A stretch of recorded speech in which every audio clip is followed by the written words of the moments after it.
The Jesse token on Base just walked straight into some traps in token, launching such sniper bots, stealing millions. At the same time, AI Layer 3 plans, on-chain loans, and Coinbase acquisitions are all converging on Base. You're watching Base Weekly by Optimism Show, where we track the infrastructure, projects, and creators shaping Base Chain's future. This week, we're unpacking 4 things: Jesse's meme coin launch that exposed how token launches still fail, and how that matters as Base considers a native token; SKALE's plan for an AI Layer 3 on top of Base, and what agentic workloads would actually need from the chain; institutional rails moving on-chain; ETH-backed loans on Base; regional stablecoins; and Visa's stablecoin push; Coinbase ecosystem moves; acquisitions, venture signals, and regional grants that will quietly steer product and funding flows. As we cover these major stories today, remember that contents of this episode are not to be considered as financial advice. Let's start with the Jesse meme coin and the native Base token debate. On the surface, Jesse looked like just another creator coin launch. It was launched on Zora by Jesse Pollock, the creator of Base. The supply was 500 million tokens, liquidity hit the pool, and then snipers hit back. The moment liquidity was added, sniper bots paid massive gas to get in first. They captured roughly $1.3 million in profit and collectively ended up with more than half of the total supply. That concentration plus hype drove the token to around a $25 million peak, and then, unsurprisingly, heavy selling kicked in.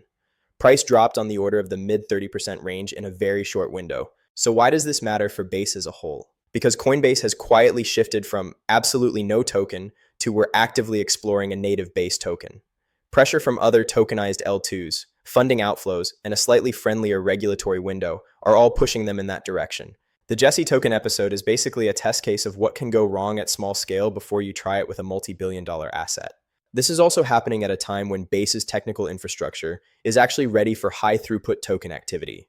That combo is perfect for meme coins, high-frequency trading, and agents. But if the launch tooling and governance don't match the throughput, you just industrialize the same harms faster. Next up, SKALE's plan to run an AI Layer 3 on Base, and what that means if you're building agents. The headline is that SKALE wants to deploy an AI-focused Layer 3 that uses Base as its Layer 2 execution layer. The idea is to create a dedicated environment for agent-to-agent communication and AI workload orchestration. Think agents spinning up tasks, paying each other, and coordinating across dApps. For projects that opt in, the promise is instant or effectively gasless interactions. You'd get a high-throughput, low-latency environment sitting on top of Base, but abstracting away gas fees from the end user.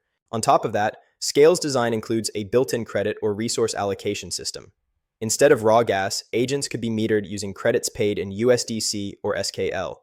That opens up predictable cost models for devs running large agent fleets, new monetization options such as pay-per-task, bandwidth rentals, or microeconomies where agents buy and sell services, and cleaner accounting for enterprises that want to fund AI spend in stablecoins instead of volatile gas. If it ships, an AI Layer 3 on Base becomes a signal. This is where agentic dApps live. That would likely attract additional agent builders and specialized tooling. Strategically, if SKALE actually delivers a cheap, gasless execution layer for agents on Base, expect a wave of experimentation, trading bots coordinating with lending protocols, commerce agents doing invoice settlement, data agents selling feeds. Let's move to money and rails. On-chain loans, regional stablecoins, and Visa. Coinbase quietly launched ETH-backed on-chain loans that let you borrow USDC on Base. Under the hood, they're powered by Morpho. For eligible US users, excluding New York for now, you can post ETH as collateral and borrow USDC directly on Base. Zooming out, you have South Korea's Digital Asset Basic Act reducing regulatory fog, and 8 major Korean banks collaborating on Korean one-pegged stablecoins. If even one of those bank-issued currencies gets bridged or natively issued into the Base Optimism stack, you suddenly have KRW liquidity pools on Base, regional trading pairs, and payment flows. Add Visa's current stance, pushing for stablecoin clarity and leaning into payment stablecoin proposals. As regulatory frameworks mature, merchants and payment providers become more willing to run pilots with on-chain settlement. For those experiments, Base's low fees and fast confirms make it an obvious testbed, especially when many merchants' customers already use Coinbase. What does all that mean for you if you're building on Base? Expect higher TVL anchored in blue-chip assets like ETH, BTC, and regulated stablecoins. More complex treasury management needs.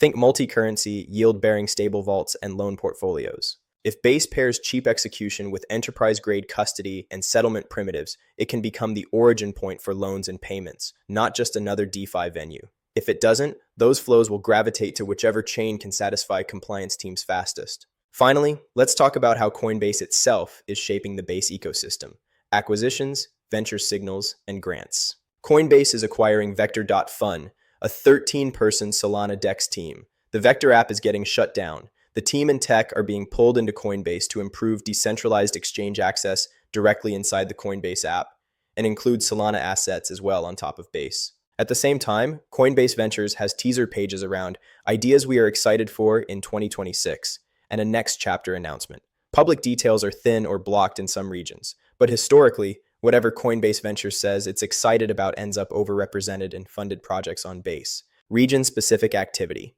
MyStocks.exchange, which went through the 2025 Base Africa Founders Fellowship, just received a strategic grant. That's a clear signal that Base is willing to back regional cohorts and localized products, not just global DeFi blue chips. Put together, what does this mean? Coinbase is using 3 levers to steer Base. First, acquisitions, like Vector, to pull talent and critical primitives, such as DEX access into the Coinbase app, which boosts Base volume and cross-chain reach. Then, venture signals, themes and ideas we like to shape what gets funded and which infra or apps get prominent integrations. Finally, grants and fellowships, like the Africa Founders Program to seed specific regions and verticals. In practice, tuning into Coinbase's narrative is how you get surface area in the Base app and why some Base projects suddenly feel blessed with distribution. Perlabs and District are also partnering to tokenize IP on Base. The goal is IP capital markets, tokenized licensing, financing, and tradable IP-backed assets. The tech is straightforward. The limiting factor could be legal and regulatory. Zooming out, Base is now clearly fast and cheap enough to host massive token activity, AI agents, and institutional rails. The bottlenecks are no longer throughput, they're governance, launch tooling, and compliance. If you found this useful, subscribe to The Optimism Show, and follow along for weekly coverage on how Base and the Superchain are evolving. Thanks for watching. I'll see you in the next one.